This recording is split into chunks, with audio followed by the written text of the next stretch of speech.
Fala, primata, tranquilo? Gente, muito obrigado por estarem aqui até agora. Essa aqui é a terceira aula nossa e, para falar a verdade, eu estou ansioso para começar, então vamos embora. Galera, presta atenção. Eu falei aula passada que a gente ia começar a falar um pouquinho mais de bicho, só que a gente ainda não começa a falar de bicho de maneira direta agora. Porque, na verdade, vocês vão até ficar felizes, porque quando a gente começar a falar de bicho, vai ser uma coisa meio sistemática mesmo. E aí a gente... É bom aproveitar esse momento que a gente pode conversar. Galera, primeira coisa, a gente começa a falar de protozoário. O que é um protozoário? Protozoário nada mais é que um organismo unicelular que possui célula animal. O que é uma célula animal? É uma célula eucariótica que não possui parede celular e possui mitocôndrias. E aí a gente começa a falar de protozoário porque eles são os principais seres unicelulares de células animais que a gente conhece. Porém, a taxonomia dele é altamente debatida. A gente já incluiu ele em Animalia, a gente já falou que ele é um sub-reino, a gente já falou até que ele é um reino sozinho. Mas eu vou tratar eles aqui como um filo. Por quê? Porque os principais livros da zoologia que a gente usa na graduação, o Barnes e o Brusca, os dois vão tratar protozoário como filo. Então aqui a gente vai chamar ele de filo. Mas saiba que o protozoário em si, protozoa, é uma classificação muito conveniente. Porque por muito tempo a gente não sabia, a gente não sabe direito até hoje, onde cada bicho está e por quê. Porque tudo é muito diverso, são pouquíssimas coisas que são compartilhadas e essa mistura ela é muito complexa, para falar a verdade. Não é à toa que o pessoal da zoologia briga com o pessoal da botânica, porque alguns bichos a galera considera algo e outra galera considera bicho, entendeu? Então é uma dança, é andar em cima de ovo quando a gente fala de taxonomia de protozoário. Quando eu falo que protozoário é um bicho extremamente diverso, eu não estou nem brincando, eu tô sendo bonzinho ainda. A maioria deles é solitário, mas alguns vão ser até coloniais. O melhor exemplo deles é a Volvox. A Volvox a galera discute ainda se alga é protozoário. Para a botânica é alga e para a galera da zoologia é protozoa. Enfim. Uma das coisas mais interessantes sobre a Volvox é que ela também pode fazer reprodução sexuada. Inclusive, é um dos organismos mais ancestrais que a gente conhece a fazer reprodução sexuada. Por causa disso, a gente até brinca que ela é a primeira mamãe dos seres vivos e tal, e é um organismo bem interessante. Se você quiser saber mais, vou deixar linkado aqui um videozinho, e além de bonito, a bicha é ruim mesmo. E não é só isso que vai mudar, a nutrição pode mudar entre eles, as organelas podem mudar entre eles, o tipo de vida pode mudar entre eles, o ambiente de vida pode mudar extremamente entre eles. Então é um bicho que vai estar presente em quase todo lugar, de quase todas as maneiras, e é compreensível que seja complicado classificar esses bichos. Não é à toa que já tentaram colocar ele como um reino próprio. É algo absurdamente diverso, interessante e complexo. É um universo próprio da biologia. Então a gente parte para a fisiologia desses bichos. E, cara, eu vou falar uma vez só, porque eu já estou repetindo isso há um tempinho. Protozoário não é bicho, protozoário não é animal. Por que ele não é animal? Porque ele é unicelular. No momento que aparecer um organismo multicelular, esse organismo entra em metazoa, ele vira um metazoário, ele vira um animal. Porém, isso não significa exatamente que eles sejam simples. Não é só porque eu tenho uma célula que eu sou um bicho simples. Um exemplo bem interessante eu vou jogar lá em esponja já. Esponjas são animais considerados simples, são animais ancestrais. É um bicho que fica parado, é um bicho que não vai ter sistema circulatório, é um bicho que não vai ter sistema nervoso, nem tecido verdadeiro o bicho tem. Só que o sistema de comunicação celular de um porífero é tão sinistro, é tão pica, que se você macerar uma esponja e colocar os pedacinhos junto, eles vão se juntar numa esponja normal. Mais do que isso, se você macerar duas esponjas de espécies diferentes, chacoalhar bem e colocar quieto, as duas vão se separar e reformar as esponjas originais. Então, não é porque um bicho é considerado simples, não é porque um bicho é considerado ancestral que ele vai ser exatamente simples. Uma célula de protozoário precisa carregar todas as... Nossa, eu cuspi, velho. Uma célula de protozoário vai ter que carregar todas as funções necessárias para a sua vida. Então, normalmente, essas células são extremamente complexas. E esses protozoários, normalmente, eles vão ser delimitados somente pela membrana, mas é claro que tem exceção. Os dinoflagelados, por exemplo, eles vão fazer uma parede de celulose. E isso protege os caras até da desidratação. Por exemplo, a água vai entrando, só que a parede celular é muito rígida, então a célula não explode. Logo, a pressão hidrostática vai se igualar à pressão osmótica, e aí o bicho vai ficar estável. Mas a maioria dos protozoários não vai ter essa parede celular. Como é que eles vão manter o formato deles? A resposta é citoesqueleto. Aquela organização de actina, não sei o que lá das contas. Então, é essa mesma. E aí, ela normalmente vai se organizar logo abaixo da membrana, formando uma película. E aí, logo abaixo dos filamentos do citoesqueleto, a gente vai encontrar algumas vesículas. E essas vesículas vão formar um tapete, vão formar uma camada mais ou menos homogênea que vai pegar a célula inteira. A esse conjunto de vesículas, que já são mais ou menos achatadas e tal, a gente vai dar o nome de alvéolos. Isso, inclusive, é uma caracterização taxonômica. A gente vai chamar alguns protozoários de alveolados por causa disso. E toda essa estrutura de membrana celular, citoesqueleto, alvéolo e proteína que fica ali no meio pode formar uma malha muito densa. E a gente chama essa estrutura de epiplasma. E essas proteínas normalmente são proteínas fibrosas, muito parecidas com os microtúbulos. Lembra lá de mitose, dos ásteres e tal? Não é à toa que ele, usuário, vai inclusive ter um CONT, vai ter um centro de organização de microtúbulos especializado para poder fazer os microfilamentos saírem parecendo raios de sol. A gente vai falar disso mais tarde, do bichinho, que ele é interessante mesmo. Então, não é à toa que a gente fala que essas células são complexas, porque até a estrutura extremamente especializada de ancoragem de microtúbulos os caras têm. A movimentação dos caras a gente já falou um pouquinho. Os protozoa que forem de vida livre, ou seja, os que se mexem por aí, eles vão se mexer ou com cílio ou com flagelo. Mas tem um detalhe interessante aí, porque movimentar-se no meio fluido é um pouquinho complicado. É só você lembrar que nadador usa touca. Nadador raspa o cabelo, nadador vai raspar todos os pelos do corpo, por quê? Para diminuir o atrito. Quando você está se movimentando no meio fluido, tem dois tipos de atrito que vão atrapalhar a gente. O atrito de pressão e o atrito de viscosidade. O atrito de pressão é justamente o atrito que você vai causar pelo movimento na água e a pressão dele em cima de você. Isso é baseado na sua área corporal, na sua área transversal. Por causa disso, protozoários, como são muito pequenos, ou seja, a relação entre volume e área deles é muito grande, eles não vão ter problema com o atrito de pressão. Ou seja, um protozoa não precisa ser hidrodinâmico para se mexer por aí, e isso é uma regra que vai valer para todos os organismos muito pequenos que se movem dentro de um fluido. Existe uma outra vantagem para organismos que vivem dentro d'água para se movimentar dentro dela. Acontece que normalmente a parte externa de um organismo ela é mais ou menos polar. E se ela é polar, ela vai juntar água nela. Quando ela junta água nela, ela forma uma capa, ela forma uma película de moléculas d'água que ficam paradas e basicamente lubrificam esse bicho. E isso também é função da área. Logo, os protozoários vão ser muito pequenos, o que já reduz a pressão de atrito, e eles vão ter essa camada d'água aí também. Isso vai diminuir ainda mais. Agora, a viscosidade já é um problema mais sério. Tente se imaginar nadando no mel.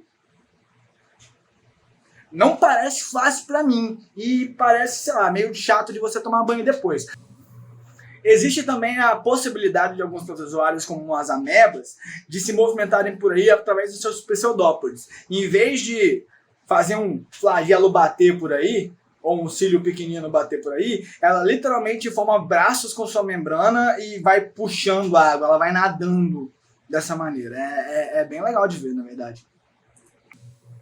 A osmorregulação desses caras vai acontecer principalmente pelo báculo contrátil. A gente falou disso um pouquinho nessa aula. Mas essa estrutura é um pouquinho mais complicada do que isso. Por exemplo, O vacúolo contrátil não age sozinho, ele vai agir com vesículas especializadas chamadas de espongiomas. Esses espongiomas são adaptados para quê? Na membrana deles, eles vão possuir alguns canais iônicos. Eles vão secretar esses íons e por causa dessa diferença de concentração dentro da própria célula, toda a água que entrar na célula vai tender a entrar dentro desse espongioma. Logo, esse espongioma vai liberar essa água que ele pegou da célula para dentro do vacúolo contrátil e o vacúolo contrátil vai se contrair. Quando ele se contrair, ele vai expelir água para fora. E esse vacúolo pode, inclusive, não existir. Lá, quando eu falei de dinoflagelado, por causa da parede celular, ele não precisa de um vacúolo contrátil. Algumas amebas podem desfazer e refazer os seus vacúolos contráteis quando eles estão contraindo, e é muito diverso também, como tudo em protozoo. O glicocálix está presente. O que isso significa na prática? Esta é uma célula excitável, esta é uma célula irritável, esta é uma célula que vai responder a estímulos externos. Como ela faz isso? Ela faz isso de maneira muito parecida com a gente, afinal ela é uma célula animal. Ela tem, normalmente, vários canais iônicos. Quando um receptor é encontrado por uma proteína qualquer, esses canais iônicos vão se abrir, enchendo lá de cálcio, de potássio e afins, e isso vai gerar respostas fisiológicas, isso vai gerar uma resposta do organismo. Agora a gente passa a falar de algo um pouquinho mais abstrato. Eu falei da Volvox. Ela é um protozoário para zoologia que faz reprodução sexuada facultativa. O que eu quero dizer com reprodução sexuada? Reprodução sexuada vai ter troca de gameta. Reprodução assexuada não tem troca de gameta. Ou seja, reprodução sexuada envolve mitose. E reprodução assexuada vai envolver meiose. Ponto final. Regrinha. E isso é evidenciado por alguns protozoários, como a Volvox, olha aí de novo, possuírem isogametas. Isogametas é o seguinte, significa que os gametas são iguais. Iso é igual, é diferente da gente, que o gameta masculino é diferente do gameta feminino. Os gametas ali vão ser iguais, é uma condição ancestral ainda. Mas o ciclo de vida deles, como tudo em protozoa, vai ser extremamente diverso. Tem de tudo. Apesar de complexos, eles possuem algumas semelhanças. A gente agrupou eles e classificou em 4 ciclos de vida distintos. Um ciclo de vida haploide assexuado, um ciclo de vida sexuado com adultos haploides e meiose zigótica, um ciclo de vida haplodiploide e um ciclo de vida diploide. Vamos lá que vai passar. O ciclo haploide assexuado significa o quê? Se é haploide, a célula é N. Tanto o adulto quanto o jovem serão N. Se eu sou N, se eu tenho uma carga genética, eu posso fazer meiose? A resposta é não. Eu não posso fazer meiose, eu não posso ter meia carga genética. Isso não faz o menor sentido evolutivamente. As duas células vão fazer mitose, vão entrar em fissão, e eu tenho 2 indivíduos.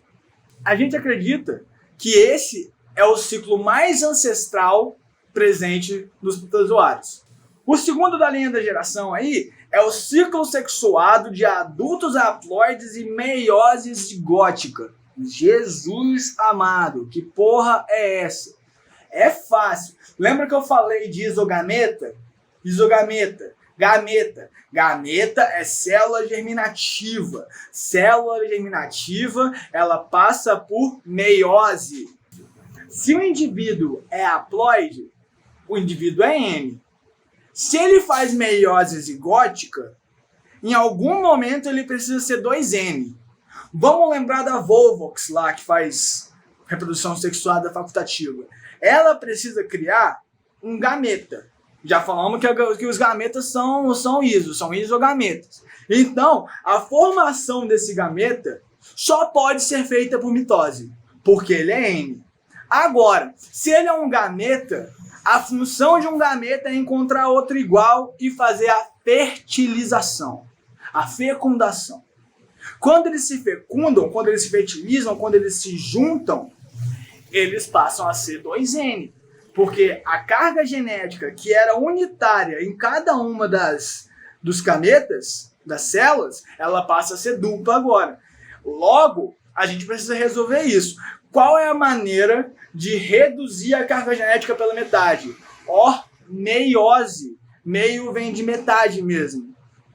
Então, o ciclo fica assim. Adulto haploide forma isogameta por mitose que se fecundam formando um zigoto diploide, passando por meiose zigótica, chegando ao adulto haploide de novo. O ciclo diploide já é mais tranquilo da gente ter uma noção, porque a gente faz algo parecido com isso. O indivíduo adulto é 2N. O indivíduo adulto é diploide. Se eu preciso formar isogameta, o gameta não pode ser diploide, porque quando fosse fazer a fecundação, você ia ter 4 cargas genéticas. Você precisa de 2. Logo, para fazer esse gameta, ele vai sofrer meiose para formar um gameta haploide que vai se fecundar formando um zigoto diploide. E a partir desse zigoto diploide vai existir um crescimento, vai existir um desenvolvimento do ser vivo para gerar um adulto, um indivíduo 2N, hábil a criar novos filhotinhos. Aí, galera, o ciclo haplodiploide, ele é parecido com o das plantas. Existem muitos lugares na zoologia de protozoário que o ciclo de vida animal, o ciclo de vida vegetal, a célula animal e vegetal, eles se juntam. É uma área meio estranha assim mesmo. Então eles podem até fazer o mesmo ciclo das plantas, que é o ciclo haplodiploide. O que é o ciclo haplodiploide? O adulto é um indivíduo 2N. Se o adulto é um indivíduo 2N e o ciclo é haplodiploide, haplo significa que em algum lugar desse ciclo vai ter uma forma N, ou seja, uma forma germinativa haploide. Beleza. Se eu começo com o indivíduo 2N, para poder passar para a forma germinativa que é haploide, eu só posso passar por meiose. Então, o indivíduo 2N vai formar por meiose uma forma germinativa. Só que essa forma germinativa não é um gameta. De novo, no ciclo haplodiploide, a forma germinativa não é um gameta, é um esporo. De novo, parecido com as plantas, é um esporo. Esse esporo, por si só, ainda é um indivíduo. É uma forma de vida por si só. Assim como pólen lá, posso estar falando besteira, desculpa pra galera da botânica. Assim como pólen é uma forma de vida distinta de sua outra contraparte diploide. Esse indivíduo N, esse esporo, ele vai gerar gameta. Opa! Como assim o esporo vai gerar gameta? O esporo vai entrar em mitose e vai gerar gameta. Porque o esporo não é um gameta, o esporo não é uma célula germinativa. O gameta é. Então o gameta, por ser uma célula germinativa especializada em se fecundar, vai fazer exatamente isso. Vai se fecundar. Agora, antes eu era o quê? Eu era uma forma haploide. Eu era um pequeno esporo haploide vindo de um indivíduo 2N, diploide. Se eu sou uma forma haploide que formou gametas haploides por mitose e os dois gametas se juntaram, eu passo a ser diploide de novo, completando o ciclo. Gente, fica por aqui essa aula de hoje. Eu vou tentar manter os vídeos mais curtos e mais dinâmicos para poder ser mais fácil de manter a produção, esse tipo de coisa. E eu prometi falar um pouquinho mais de bicho. Eu falei um pouquinho mais Usem máscara. Eu prometi falar um pouquinho mais de bicho. A gente começou agora, por exemplo, a atacar a fisiologia dos protozoa de maneira mais estrita. A partir de agora, a gente vai falar da evolução deles e da sistemática deles mesmos, como a gente classifica os bichos. Logo, talvez seja uma coisa mais papoa, assim, do tipo, tal bicho vai fazer tal coisa de tal jeito, e eu vou tentar trazer isso de maneira mais dinâmica, porque essa é a hora que a gente começa a dormir nos slides de zoologia durante a faculdade. E é basicamente isso. Eu agradeço você estar aqui nessa aula até agora, e vambora que em breve tem mais.